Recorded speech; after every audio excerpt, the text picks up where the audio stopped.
경제신문을 읽어줘. 8월 7일부터 8월 11일까지. 부동산 전셋값 회복되자 이사 말고 한 번 더 살자. 수도권 신규 계약 비중 감소. 역전세 완화로 갱신 늘어. 서울 전셋값 12주 연속 상승. 모든 구에서 2주 연속 오름세. 올해 4월 이후 수도권 아파트 전세 시장에서 신규 계약 비중이 줄어들고 있는 것으로 나타났다. 전셋값이 빠르게 회복하면서 역전세 가능성이 낮아지자 비용을 들여 이사하는 것보다 갱신 계약을 선택하는 임차인이 늘어나는 것으로 풀이된다. 이 같은 상황이 반영되듯 최근 서울과 수도권의 전셋값은 각각 12주, 7주 연속 상승 중이다. 전세 시장이 안정세를 보이며 매매 시장을 떠받치면서 전국 부동산 시장에도 온기가 도는 모습이다. 분석 결과에 따르면 수도권 전세 신규 계약 비중은 연초부터 4월까지 꾸준히 상승하다가 7월에는 연초 수준까지 떨어진 것으로 나타났다. 올 초 역전세와 빌라 사태 등 영향으로 전세값이 급락하자 새 집을 찾던 사람들이 시장이 안정되는 모습을 보이면서 기존 집에 눌러앉는 경우가 늘어나고 있다는 뜻이다. 수도권에서 신규 계약 비중이 낮아진 가운데 감소폭은 서울, 경기, 인천 순으로 나타났다. 4월 59.7%를 기록한 서울의 신규 전세 계약 비중은 지난해 52%로 7.7%포인트 줄었다. 이 같은 현상은 지역뿐만 아니라 아파트 연식 차이에서도 두드러지게 나타났다. 입주 5년 이내 아파트의 전세 신규 계약 비중은 1월 29.7%로 꾸준히 감소하면서 5월 이후 21% 수준을 유지하고 있다.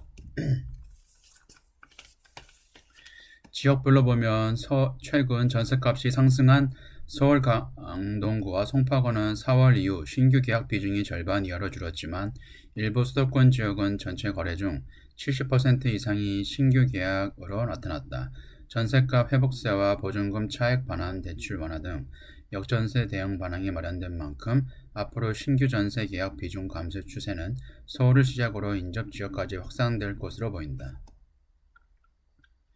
서울과 수도권뿐만 아니라 지방에서도 전세 시장 안정세는 포착된다. 신규 전세 계약 비중 감소와 함께 역전세 우려도 완화될 전망이다. 전세 가격이 상승하자 매매 시장도 상대적으로 좋은 흐름이다. 서울 아파트 매매 가격은 전주와 동일한 상승률 0.09%를 기록하며 전세와 마찬가지로 12주 연속 상승 중이다. 지방 아파트 매매 가격 하락세는 1년 2개월 만에 멈춰섰다.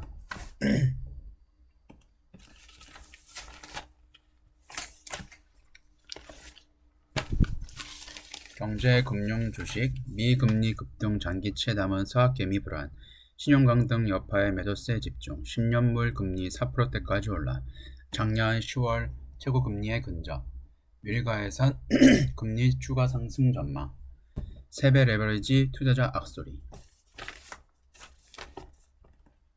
미국 신용등급 강등 여파로 채권 시장에 매도세가 집중되면서 장기채 금리가 급등세를 보이고 있다. 설상가상으로 미국 재무부가 추가 채권 발행까지 준비하면서 공급 부담에 투자 심리는 급격히 위축됐다.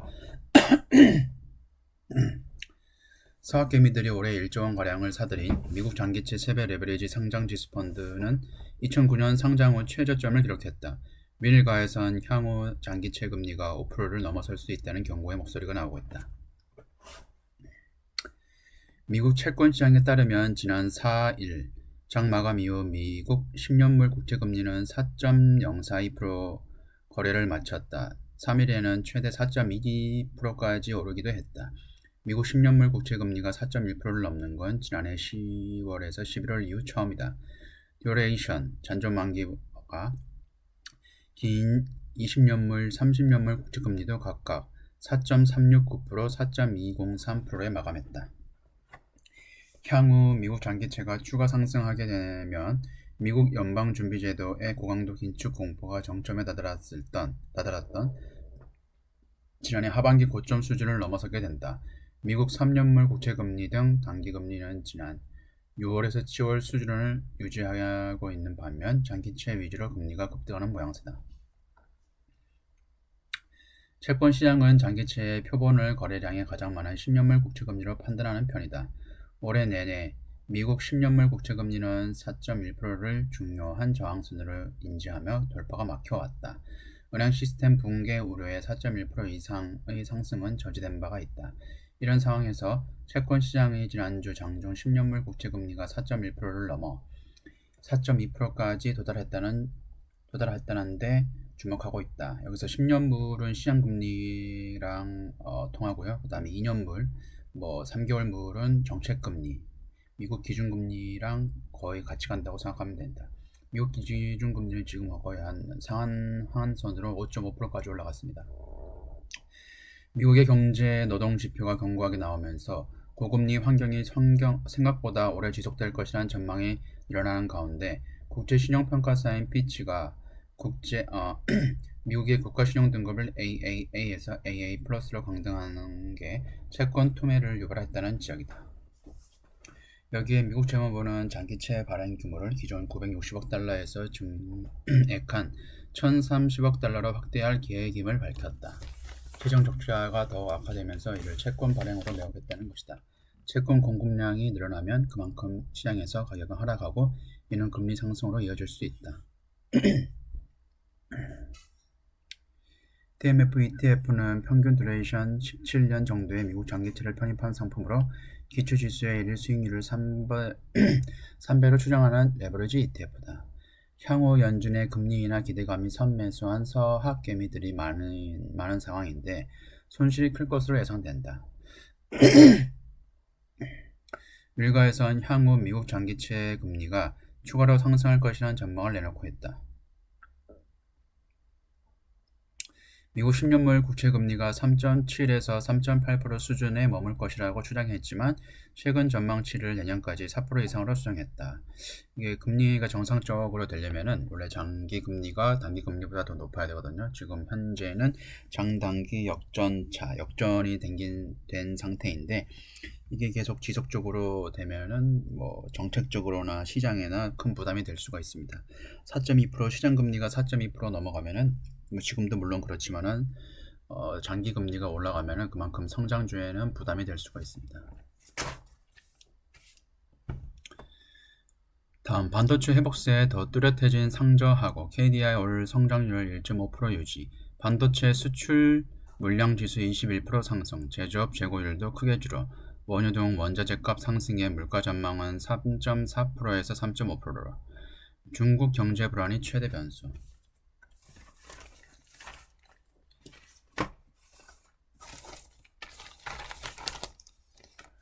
경기 바닥을 알리는 지표가 늘어나면서 한국개발연구원이 올해 성장률 전망치를 내리지 않고 정정 전망 1.5%를 유지했다. 앞서 국내외 주요 기관들이 줄줄이 전망치를 끌어내린 것과는 대조적이다. 그만큼 최근 반도체 회복과 자동차 호조 등 수출 개선세가 나타난 데다 제조업 재고율이 떨어지면서 경기 반등에 대한 기대감이 키우고 있다. 현대기아 같은 경우에는 오늘 날짜 기준으로 해가지고 PER이 한 4배, 그 다음에 4점 몇 배인데 도요타나 GM 같은 경우에는 거의 한 PER이 한 12배 정도 되거든요.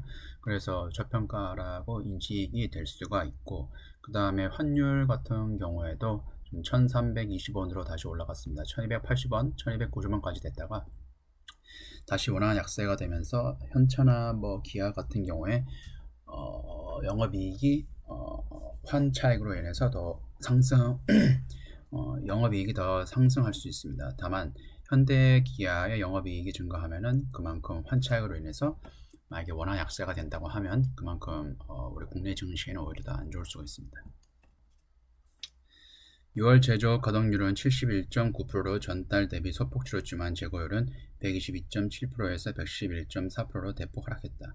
KDI는 이 같은 제조업 개선 흐름을 반영해 취업자 증가폭을 기존 27만 명에서 30만 명으로 상향했다. 실업률은 2.9%에서 2.8% 낮췄다. 상품 수출 증가율은 상반기 자동차 부문 호조를 반영해 기존 전망 0.7%의 2배인 1.4%로 전망했다. 최근에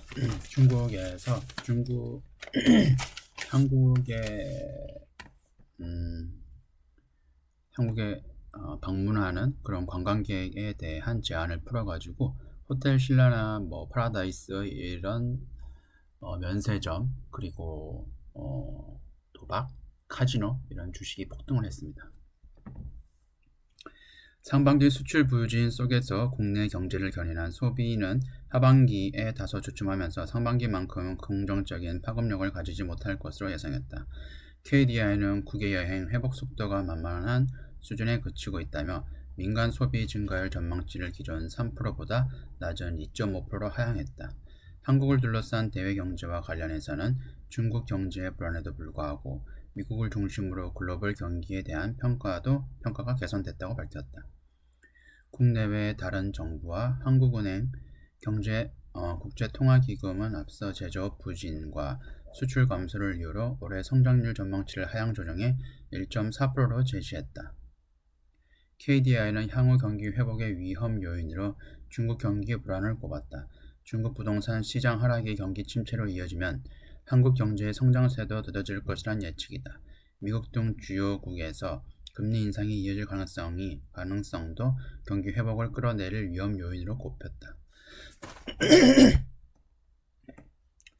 종합면 시세 차익의 엔화찬 차이까지 식지 않는 개미 일본 사람. 개인 해외 투자 동향 분석. 일본 증시 거래 규모 홍콩 추월. 향후 엔화 강세 예상하고 장기 미국채 ETF 집중 매수. 미국과 갈등의 경기 부진 악재. 중국 투자 비중은 4월 이후 급감.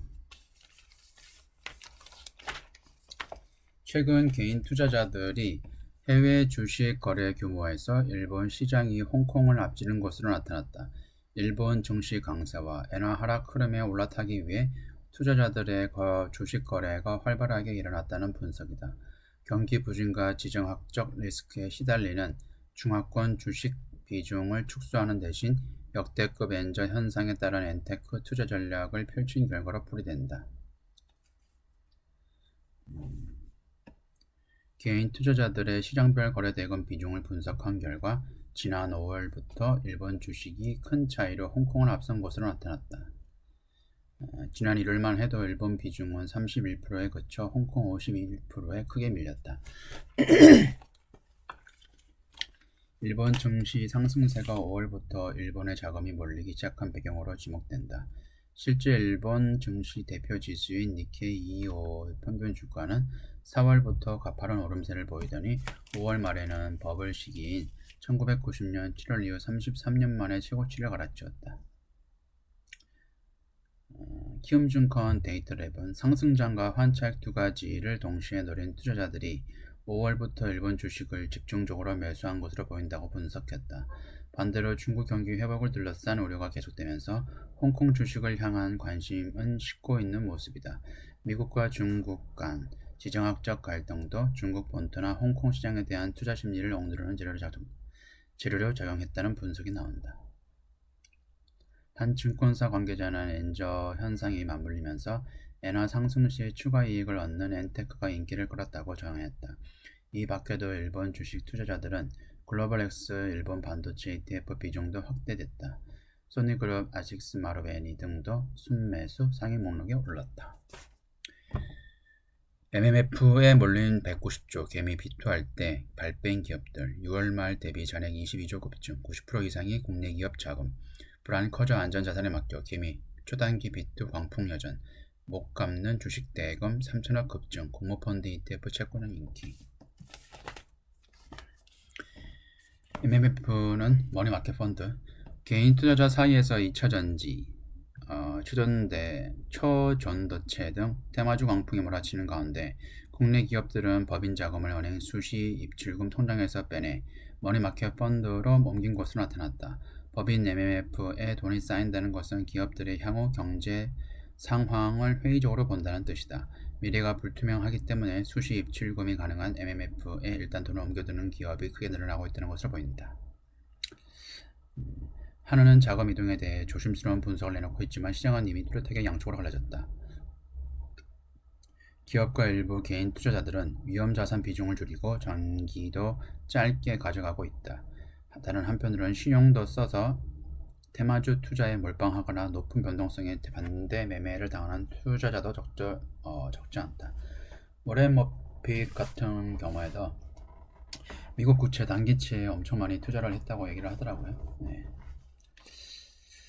반면 안전자산에 편입한 상품에는 자금이 몰려들고 있다. 올해 들어 공모펀드 시장에서 국내 해외 채권형 상품 8조 2194억 원이 순유입된 것으로 나타났다.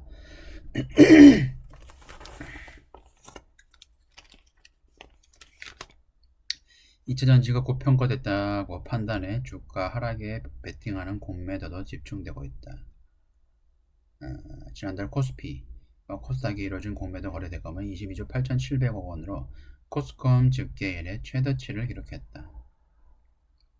종목별로 보면 포스코홀딩스가 2조 5천억 원으로 가장 많았고 에코프로, LG에너지솔루션, 포스코, 퓨처, 에코프로 등 2차전지 종목이 상위권을 차지했다. 네, 지금까지 시청해주셔서 감사합니다.